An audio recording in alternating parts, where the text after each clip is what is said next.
Yes, this is Wake Up Nigeria, and we're on for our parenting segment on the show. Today, we will be discussing etiquette lessons parents should teach their kids.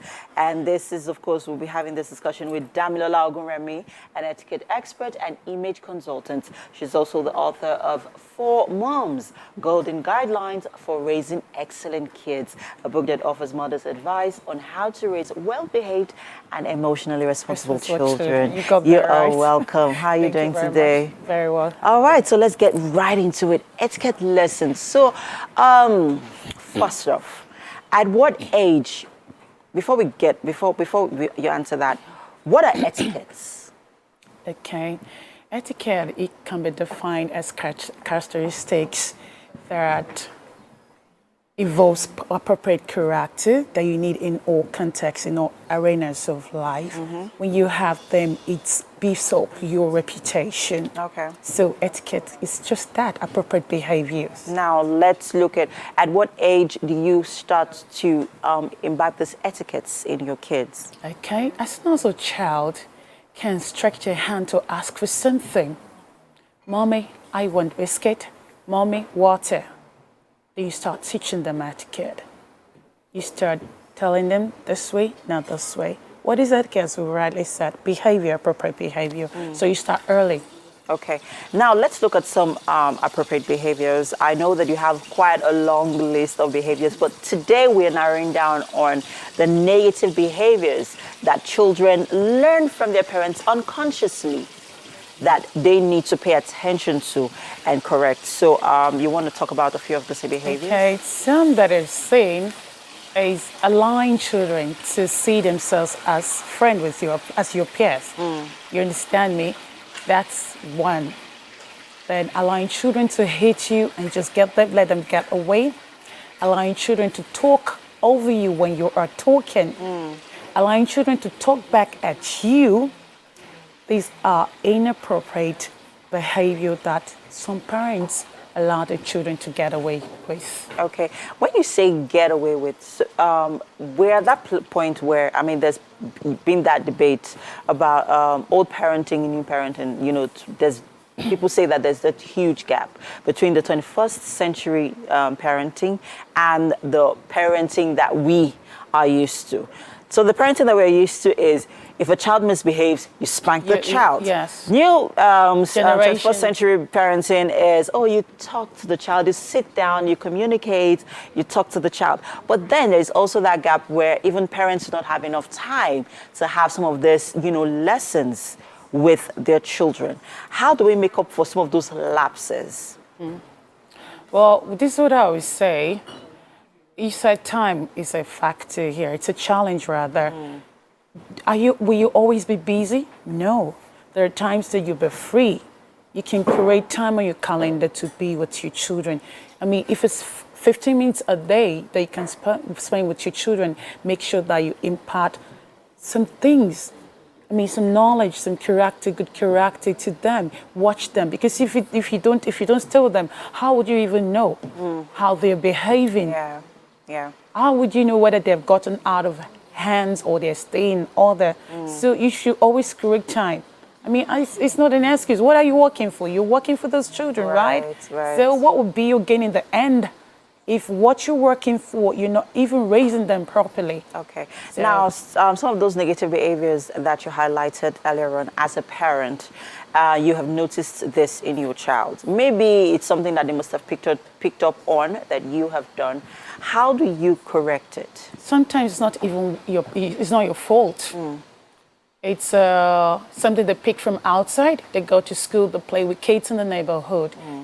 The thing is that once you notice this behavior, you spoke about the Stone Age parenting and the new generation. Yes, parenting. One thing is that you don't batter a child all the time, because that is not the way you drive the point home. The thing is you have a particular behavior you want to correct. You say this behavior is wrong. You want to correct something. I don't want you behaving in the certain way, then you start beating. You don't even have a behavior to replace the negative one. So you must have behavior, the positive behavior, to replace the negative one you are trying to correct. Is that, do you want to highlight on some of those positive behaviors? Okay, let's say, for instance, your child usually have disrespect for your feelings. What do I mean by that? Like when you're busy, you say, oh, I'll talk to you when I'm done, but that child keeps coming back, as in you keep telling the child. See, sometimes you can't be assertive with children. You need to be logical with children. You need to give them reason. And not just reason, you need to speak in picture. Okay? Don't disturb me when I'm busy. Hasn't said anything, hasn't taught any behavior. You get what I'm saying? I feel like you're talking to me here. Okay, sorry. Oh, you feel like I'm talking I feel like you're talking to me so, here. what do I mean by talking in picture? Okay? Don't disturb me when I'm busy. That's just talking. Okay. Children want reason. Okay? When I'm busy, you wait until I'm done. Now you're speaking in picture. You're giving the child or the children what to do. When I'm done, when you say that I'm busy, you wait until I'm done before you talk to me, and not, don't talk to me when I'm busy. I've told you I'm busy. Okay. Another example that you'd like to raise? Okay.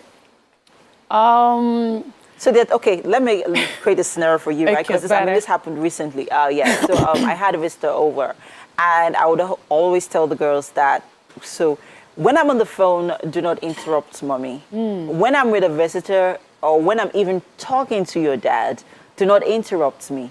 Like, these are adults having conversations. You shouldn't, interrupt. It is rude to interrupt. And, kids, you have to keep, nurturing, correcting, and telling them. So, but they'll keep doing it, and I have to keep reminding them. And then there are times where, because they keep doing it, you would just snap, at them, and they would get it, right? So, in that kind of scenarios, what would you think is the best way to approach? Okay, now I spoke about using the word don't. Don't just use the word don't. When you see I and your dad talking, don't interrupt. You're still not communicating. Put it in picture, like you rightly said. Like when you see myself and your dad talking, you wait. Wait. Tell them what to do. Speak in picture. What you want, put it in picture. It's more like being assertive as well. Yes. When you see me and your dad talking, you wait until we are done. No, don't interrupt. Now, if you speak in this way to children need picture. They relate in picture. Give them picture. Put the picture what you want across. Then when you've done that over time, and I'm telling you, you should put this in practice. It will work for you. It has worked for me. You get? So if that is not happening now, you put this behavior down. See, sometimes, I'm sure you have fridge at home, some expected behavior around the house. You can list them. You listed them. Yes, and then the consequences. In front, you put an hyphen. Okay. Then the consequences. Oh, mommy says that if we don't do this is what will happen to us. So everybody. And sometimes you follow the consequences or the behavior with a reward. Then when we do this, there is a reward. I'm not saying you should be bribing them all the time. Exactly. I was coming to that. No, not bribing them all the time. But you see, when you reward them, it prompts them to behave more. To repeat that positive behavior over and over again.